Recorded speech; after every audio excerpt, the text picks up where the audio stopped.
بسم اللہ الرحمن الرحیم۔ السلام علیکم dear students of 9th class. آج ہمارا لیکچر نمبر 19 ہے اور جیسے کہ ہمارا سبق نمبر 2 وہ چل رہا ہے اور یہ کافی طویل اب سبق ہو گیا ہے جب سے کتاب جو ہے وہ دوبارہ سے ریوائز ایڈیشن اس کا ہے، تو اس میں انہوں نے چیپٹر نمبر 4 اور چیپٹر نمبر 2 کو منسلک کر دیا اور اب وہ چیپٹر نمبر 2 ایک کافی بڑا چیپٹر بن گیا۔ اب اس کے 4 ہی سبق ہیں مطالعہ پاکستان کے، اور دوسرے سبق کہ یہ سلسلے جو ہیں وہ جاری ہیں۔ اس کے بھی ہم دیکھا جائے تو اس کے 2 حصے بن چکے ہیں۔ پہلا سبق اور اس میں ہم نے دیکھا قائد اعظم علامہ اقبال کے ارشادات، نظریے کے حوالے سے جو چیزیں وہ پڑھنی تھی وہ پڑھی۔ سبق نمبر 2 جو ہے اس میں ہم نے پاکستان بننے تک کا سفر طے کیا اور اس کے بعد کی جو مشکلات ہیں اس کا ہم تذکرہ کر رہے ہیں۔ اب یہیں پر جب ہم نے ابتدائی مشکلات کا ایک سبق کو یعنی کہ اس ٹاپک کو سمجھنے کی کوشش کی، اس میں ہم نے دیکھا کہ ابتدائی مشکلات میں ہمارے 2 عظیم رہنما قائد اعظم محمد علی جناح اور اس کے بعد لیاقت علی خان کی جو خدمات پاکستان کے لیے تھی اس کا تذکرہ ہم نے کیا۔ لیاقت علی خان کے ٹاپک کو جب ہم ڈسکس کر رہے تھے، جہاں پہ ہم نے دیکھا کہ پاکستان کے پہلے وزیر اعظم تھے، قائد اعظم نے ان کے اوپر ذمہ داریاں ڈالیں، پنجاب جو مہاجر کونسل ہے اس کا چیئرمین بنایا، مہاجرین کی آبادکاری خود بہت بڑا مسئلہ تھی، اسے جہاں پر وہ برسر پیکار تھے بہترین طریقے سے اس معاملے کو ہینڈل کیا گیا۔ اس کے بعد ہم آگے بڑھتے ہیں تو ہم نے ان میں دیکھا کہ انہوں نے پھر غیر ملکی دورے کیے، انہوں نے مختلف یعنی کہ پاکستان کو جو اور مسائل تھے انتظامی ان میں کیا کارکردگی اختیار کی۔ وہاں پر ہم نے دیکھا دستور سازی کا ایک بات آئی تھی کہ انہوں نے قرارداد مقاصد جو منظور کروائی تھی 12 مارچ 1949 کو۔ یہ خود ایک بہت بڑا قدم تھا۔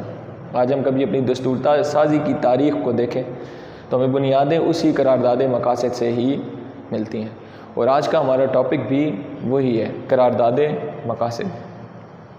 قرارداد مقاصد میں سب سے پہلے ہم یہاں پر بنائیں گے تعارف۔ اس کی ہیڈنگ آئے گی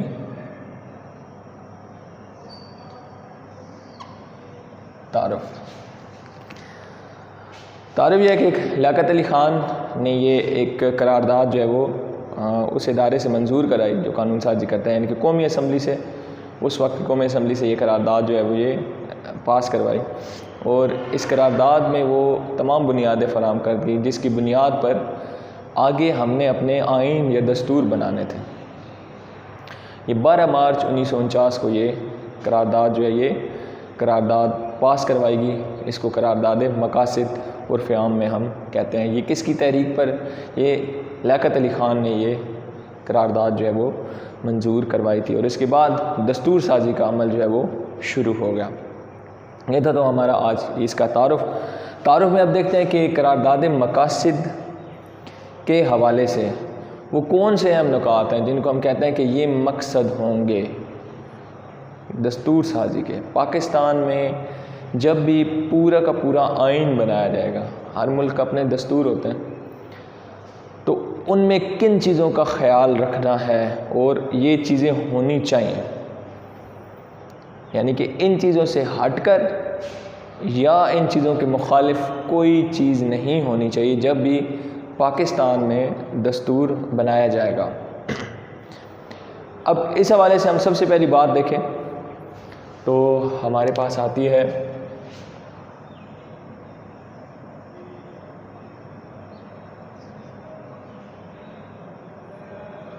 اللہ تعالیٰ کی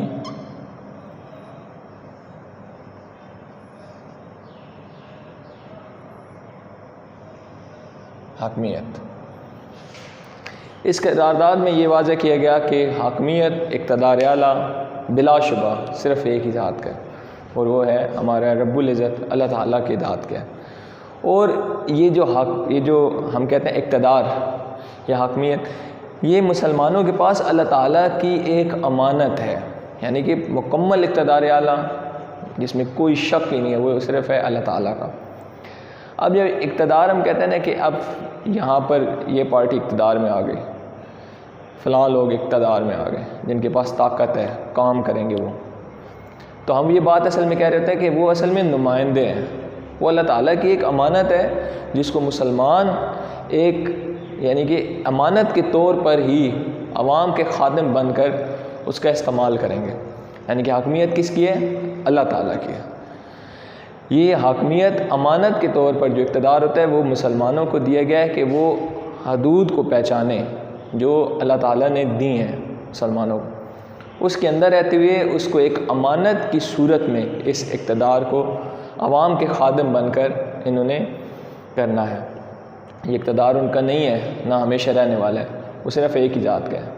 یہ مسلمانوں کے پاس امانت ہے اور وہ عوام کے خادم بن کر اس امانت کا استعمال کریں گے، اس سے تجاوز نہیں کریں گے، حدود کو پہچانیں گے اور اس کو ایک امانت کی صورت میں کریں گے کہ اللہ تعالیٰ کی یہ امانت ہے اور ہم نے عوام کے خادم بن کر ہم نے اس امانت کا استعمال کرنا ہے۔ یہ ہے اس کی پہلی ہیڈنگ، اللہ تعالیٰ کی حاکمیت۔ اللہ تعالیٰ کی حاکمیت کے بعد ہمارے پاس دوسری ہیڈنگ آ رہی ہے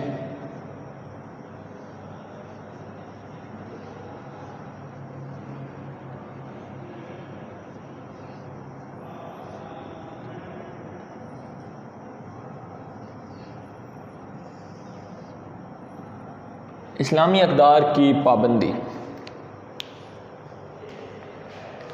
اب اسلامی اقدار ہیں، ٹھیک ہے، قرارداد مقاصد اسلامی اقدار کی پابندی، یہ کیا بات ہے؟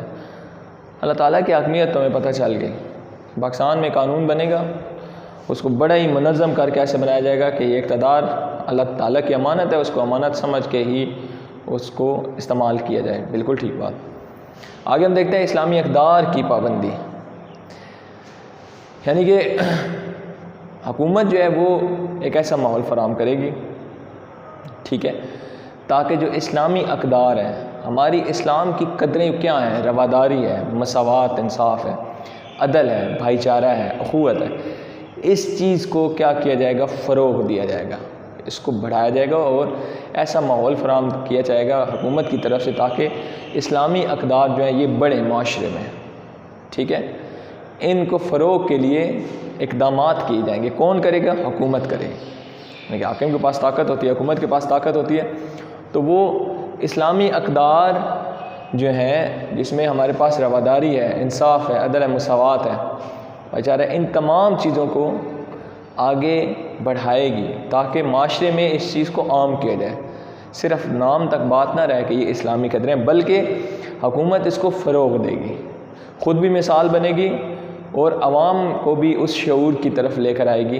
کہ یہ ہماری اسلامی اقدار ہیں اور اس کے اوپر عمل کرنا چاہیے، اجتماعی سطح پر بھی اور انفرادی سطح پر، یعنی کہ بہت سے لوگ جہاں پر اکٹھے ہوں، مل کر کام کریں، اس حوالے سے بھی حکومت خود بھی یہ کام کرے گی، اسلامی اقدار کی پابندی کرے گی اور عوام کو بھی ایسا ماحول دے گی تاکہ اسلامی اقدار کو فروغ دیا جا سکے، جو اسلام قدریں کہتا ہے، تاکہ وہ صرف لکھی ہوئی باتوں تک نہ رہے بلکہ اس میں عوام میں بھی اثر آئے، معاشرت بولے کہ انصاف ہے، معاشرے میں عدل ہو، معاشرے میں مساوات ہو، فرق نہ ہو امیر غریب کا، نسل پرستی نہ ہو، جیسے کہ ہندوؤں کی طرف ایک کانسیپٹ ہے، ایسا کچھ نہ ہو، مساوات ہو، برابری ہو، اس میں حقوق کے حوالے سے بات کی جائے تو جو اقلیتیں ہیں، جو غیر مذاہب والے ہیں، ان کو بھی ان کے حوالے سے مکمل وہ جو ایک شہری کے حقوق ہوتے ہیں ان کے دیے جائیں، وہ اپنے مذہب اور عقیدے کے مطابق زندگی گزار سکیں۔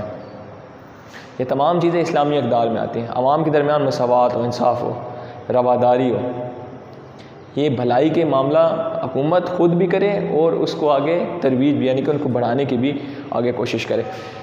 اسلامی اقدار کے بعد ہمارے پاس ہیڈنگ ہے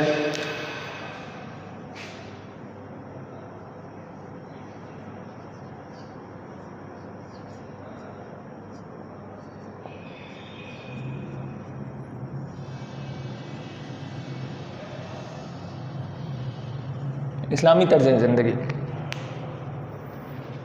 بحیثیت مسلمان اور بحیثیت ایک ایسے ریاست، ایک ایسے ملک کے جس کو کہا گیا کہ لا الہ الا اللہ محمد رسول اللہ، اس کے نام پر قائم ہوا، تو یہ بات کیسے ممکن تھی کہ اسلام یا اسلامی حوالوں کو پیچھے چھوڑ دیا جائے؟ قرارداد مقاصد میں آپ ابھی تک کے دیکھ رہے ہیں، تعارف میں دیکھا، سب سے پہلی بات اللہ تعالیٰ کی حاکمیت، اس کے بعد اسلامی اقدار کی پابندی، اور اب اس کے بعد ہمارے پاس تیسری بات ہے اسلامی طرز حیات، یعنی کہ اسلامی طرز زندگی، اس کا مطلب کیا ہے کہ زندگی کی وہ طرز جو اسلام کے مطابق ہو، یعنی کہ جو چیزیں اسلام کہتا ہے۔ ہمارے رب ہمیں جن چیزوں کو چھوڑ دینے کا حکم دیتا ہے اور جن کو اپنا لینے کا حکم دیتا ہے، ہم نے وہ چیزیں اپنی زندگی پر امپلیمنٹ کرنی ہے، ان کے اوپر نافذ کرنا ہے۔ تو یہاں پر بات کی گئی قرارداد مقاصد میں کہ حکومت ایسا ماحول فراہم کرے گی تاکہ عوام اجتماعی سطح پر، یعنی کہ ایک فرد ہو اپنی اکیلی زندگی، اور انفرادی اور اجتماعی سطح، یعنی کہ ایک فرد اور بہت سے لوگ، یعنی کہ ایک انسان اپنے پاکستانی جو ہے وہ مسلمان، وہ اپنی ایک الگ زندگی کے تحت یا اس کی بہت سے لوگوں کے ساتھ اور معاملات ہیں، اجتماعی طور پر اپنی زندگیاں کس کے مطابق گزارنے کے لیے کوشش کی جائے گی؟ اسلامی حوالوں میں۔ اسلام کے مطابق زندگی گزارنے کے لیے حکومت سازگار ماحول فراہم کرے گی، یعنی کہ ایک شخص اپنی زندگی اسلام کے مطابق گزار سکے، اسلام کے اصولوں کے مطابق گزار سکے۔ یہ تیسری بات بڑی اہم ہے۔ پہلے حاکمیت کی بات ہوگی، اقتدار امانت ہے اللہ تعالیٰ کا، اس کو امانت سمجھ کے ہی مسلمان جو ہیں وہ استعمال کریں گے۔ دوسری بات اسلامی اقدار، ٹھیک ہے، جمہوریت، رواداری، مساوات اور بھائی چارہ، انصاف وغیرہ، یہ تمام چیزیں جو ہیں یہ حکومت ان کو فروغ دے گی، صرف تاکہ باتوں تک بات نہ، لکھی ہوئی نہ بات رہ جائے، یہ معاشرے میں اور خود حکومتی لوگوں پر یہ چیز نظر آئے۔ تیسری بات ہے حکومت ایسا ماحول فراہم کرے گی کہ لوگ جو ویسے تو مسلمان جو اس پاکستان میں رہتے ہیں وہ اپنی زندگیاں اسلام کے مطابق جو ہے وہ گزار سکیں، ان کو کوئی دشواری نہ ہو اور آسانی سے اور بہترین طریقے سے ایک بہترین مسلمان کی صورت میں وہ زندگی گزاریں۔ اس کے بعد ہمارے پاس اگلی ہیڈنگ ہے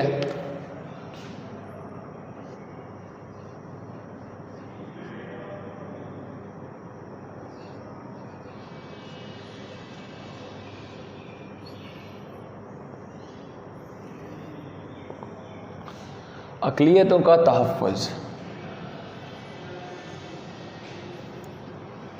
یہ بات جہاں پر ہم کرتے ہیں کہ مسلمان، ہمارا اسلام ایک ایسا مذہب ہے جو آفاقی، وہ پوری دنیا کے لیے، ہم دنیا میں جتنے لوگ رہتے ہیں وہ صرف مسلمانوں کی بھلائی کی بات نہیں کرتا، بلکہ مسلمانوں کے حوالے سے جو دیگر غیر مذاہب کے لوگ ہیں ان کے لیے بھی وہ نرم گوشہ رکھتا ہے، وہ انتہا پسندی کی ترغیب نہیں دیتا، جیسا کہ مغرب اسلام کو انتہا پسندانہ مذہب قرار دیتا ہے۔ بالکل ایسا نہیں ہے۔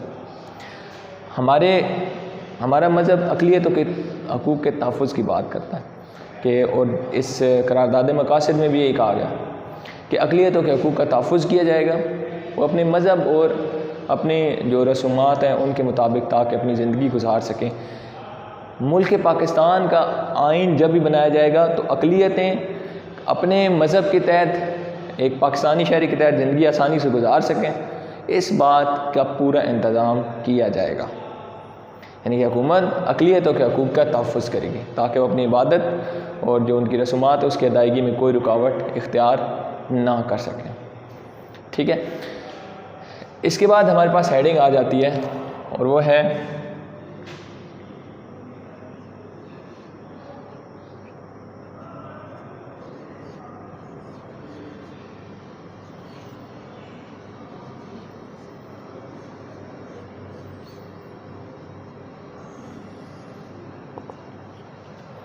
بنیادی حقوق کا تحفظ۔ اب بنیادی حقوق وہ ہیں جو بلا تفریق کہ وہ مسلمان ہے، کوئی عیسائی ہے، پاکستان میں رہنے والے کوئی بھی لوگ ہیں، کسی بھی نسل سے تعلق رکھتے ہیں اور کسی بھی صوبے سے تعلق رکھتے ہیں، کوئی بھی زبان بولتے ہیں، پاکستان کے حدود کے اندر جو رہتے ہیں ان کو بنیادی حقوق جو ہیں جو ملنے چاہیے، یعنی کہ جس کو ہم کہتے ہیں کہ یہ تو ذات پات، رنگ و نسل، صوبہ، مذہب سے ہٹ کر بات ہے، بنیادی حقوق کا تحفظ کیا جائے گا، یعنی کہ ایک فرد کا جو بنیادی حق ہے تو اس کو ملنا چاہیے، اس میں کوئی کمپرومائز نہیں کیا جائے گا، کوئی ایسی قانون سازی نہیں کی جائے گی جو بنیادی حقوق کے خلاف ہو۔ یعنی کہ یہ بات جہاں پر کہی گئی کہ اللہ تعالیٰ کی حاکمیت کے حوالے سے بات کی گئی کہ امانت ہوگی مسلمانوں کے پاس، اسلامی قدروں کو فروغ دینے کے لیے حکومت کوشش کرے گی، لوگ اسلام کے مطابق اپنی زندگیاں بہترین طریقے سے گزارے اس کا بھی بندوبست حکومت کرے گی۔ اقلیتیں جو ہیں وہ تاکہ اپنے ایسا بندوبست کیا جائے گا کہ اقلیتوں کو اپنی رسومات مذہب کے تحت اپنی زندگی گزارنا آسان ہو، ان میں کوئی رکاوٹ نہ ہو۔ وہیں پر بنیادی حقوق کا تحفظ کیا جائے گا۔ بنیادی حقوق ہم کیا کہہ سکتے ہیں؟ اب بنیادی حق بحیثیت شہری اگر دیکھیں تو حکومت سے کیا ڈیمانڈ ہوتی ہے کہ اگر وہ کسی علاقے میں رہتے ہیں تو وہاں پر سڑکیں ان کا ہو تاکہ ان سے رسائی کسی اور علاقے تک ہو سکے، وہاں پر ہاسپٹل ہو، وہاں پر تعلیمی ادارہ ہو، وہاں پر صحت کی سہولیات جہاں پر ہوں، وہاں پر بجلی وغیرہ گیس پانی وہاں تک حکومت کا پہنچانا وہاں پر بندوبست۔ اب یہ بنیادی حقوق کی باتیں آ جاتی ہیں، ان کا بندوبست کس نے کرنا ہوتا ہے؟ حکومت نے کرنا ہوتا ہے۔ کوئی ایسی یعنی کہ حکومت جو ہے وہ ہمیشہ بنیادی حقوق کا تحفظ کرے گی۔ بنیادی حقوق جو ایک انسان کے بلا تفریق وہ کس صوبے سے، کس نسل سے، کس مذہب کے ہیں، ان کے بنیادی حقوق کا خیال رکھا جائے گا، ان کے بنیادی حقوق کا خیال رکھا جائے گا۔ تو اس کے بعد ہمارے پاس ہیڈنگ آتی ہے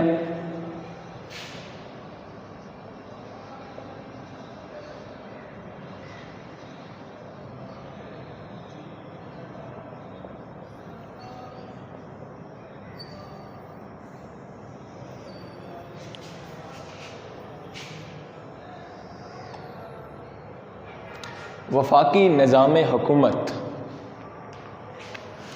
وفاقی نظام حکومت کی بات یہ کی گئی کہ پاکستان میں وفاقی نظام حکومت ہوگا، اسلامی وفاقی نظام حکومت۔ کیسے کہ ایک یعنی کہ ایک کیپٹل بنایا جائے گا، ایک جگہ ایک مرکزیت بنائی جائے گی اور تمام صوبے اس کے ساتھ منسلک ہوں گے۔ اختیارات کا بڑا حصہ جو ہے وفاق کے پاس ہوگا، ہیڈ کوارٹر آپ سمجھ لیں، مرکز سمجھ لیں، اور ہر صوبے جو ہے اس کے ساتھ منسلک ہے، اس کے پاس اپنے اختیارات بھی ہوں گے۔ تو یہ بات کہے گی کہ پاکستان میں جب بھی دستور آئندہ آپ بنائیں گے، پاکستان میں دستور سازی جب بھی ہوگی تو یہ دیکھنا ہے کہ پاکستان ایک وفاقی ملک ہو، پاکستان ایک وفاقی ملک ہو، یہاں پر کون سا نظام ہو؟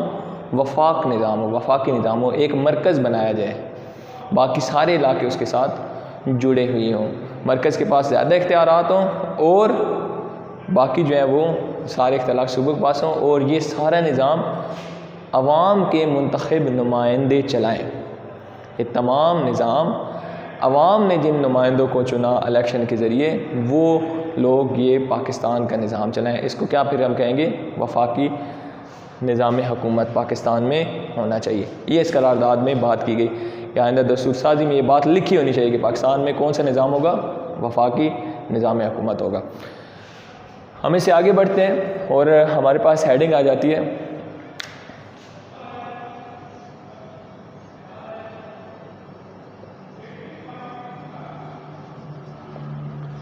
پسماندہ علاقوں کی ترقی۔ پسماندہ علاقوں کی وہ علاقے جن میں سہولیات کم ہیں۔ اب یہ بات کی گئی قرارداد مقاصد میں کہ پسماندہ علاقوں کی ترقی یہ آئین میں تاکہ بات درج ہو، کوئی علاقہ کسی دوسرے علاقے کے مقابلے میں پیچھے نہ رہے۔ جو علاقے ترقی یافتہ ہیں، وہ علاقے جو پسماندہ ہیں، ان کو ترقی یافتہ علاقوں کے برابر لانے کی کوشش کی جائے گی۔ وہاں پر جن جن سہولیات کا فقدان ہے وہ فقدان کو ختم کیا جائے گا، اور ان علاقوں کو بنیادی بات ہے کہ وہ جو پسماندہ علاقے ہیں ان کو ترقی یافتہ علاقوں کے برابر لانے کے لیے حکومت اقدامات کرے گی۔ ہمارے آنے والے آئین جو بھی بنے گا اس میں یہ بات درج ہو کہ پسماندہ علاقوں کو ترقی جو ہے وہ دی جائے گی، ان کو بنیادی سہولیات کے ساتھ تمام جدید جو معاملات ہیں وہ ان کو فراہم کیے جائیں گے تاکہ پاکستان یکساں طور پر ترقی کرے، نہ کہ کچھ علاقے ترقی کر رہے ہوں اور باقی علاقے جو ہیں وہ پسماندگی کا شکار ہیں۔ پسماندہ علاقوں کی ترقی کے بعد ہمارے پاس ہیڈنگ آ جاتی ہے اور وہ ہے عدلیہ کی آزادی۔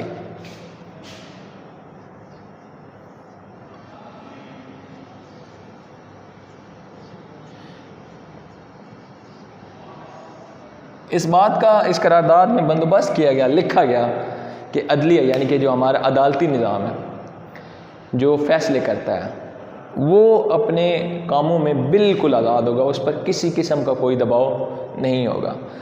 عدلیہ اپنے کاموں میں آزاد ہوگی۔ جب بھی قانون بنے گا اس بات کا حتمی طور پر جائزہ لیا جائے گا، اس کو قانون سازی کا حصہ بنایا جائے گا کہ عدلیہ اپنے کاموں میں آزاد ہوگی، اس پر کسی قسم کا دباؤ نہیں ڈالا جائے گا۔ حکومت سازگار ماحول بھی جہاں پر فراہم کرے گی، اس بات کو مکمل طور پر نافذ کروائے گی کہ عدلیہ اپنے کاموں میں آزاد ہو، تاکہ انصاف کا معاملہ جو ہے وہ انتہائی شفاف ہو، کسی قسم کا کوئی دباؤ اس کے اوپر نہیں ہونا چاہیے۔ ہمارے پاس اس کے بعد ہیڈنگ آ رہی ہے اور وہ ہے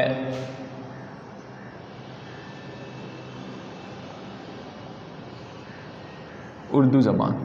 اب عدلیہ کی آزادی کا اگر بچوں آپ کو سمجھ نہیں آیا تو اس کو میں ایسی بیان کر سکتا ہوں کہ کوئی کیس عدالت میں لگا ہے اور جج صاحب کو دھمکیاں مل رہی ہوں، اور اب ان کو بھی پتہ ہو کہ میں اگر اس کیس کا فیصلہ یوں سناؤں گا تو یہ تو ایک طرح سے ناانصافی ہے، لیکن جان کا خطرہ اتنا بڑا ہے، یا بچوں کی جان کا خطرہ فیملی کے حوالے سے، کہ اگر میں فیصلہ یوں سناؤں گا تو مجھے یا میری فیملی کو نقصان پہنچا دیا جائے گا۔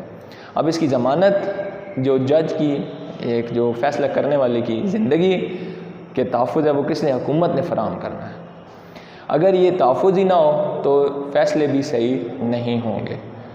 تو عدلیہ کی آزادی بہت بڑی بات ہے۔ یہ تو میں نے ایک چھوٹے لیول کی بات کی، جب یہ بات حکومت کے لیول تک پہنچ رہی ہے، اداروں کے درمیان بڑی شخصیات کے مقدمات جب ہوتے ہیں، اور یا بہت بڑے مقدمات جن کا فیصلہ سپریم کورٹ ہے، یہ باتیں وہاں پر بڑی معنی رکھتی ہیں، جہاں پر ایک فیصلہ قومی نوعیت کا آنا ہوتا ہے، جس پر ساری قوم کی نظریں مرکوز ہوتی ہیں، تو وہ بات چھوٹی نہیں ہوتی، وہاں پر فیصلوں کو بڑا ہی شفاف ہونا رہتا ہے، اور یہ کام بہت مشکل ہے۔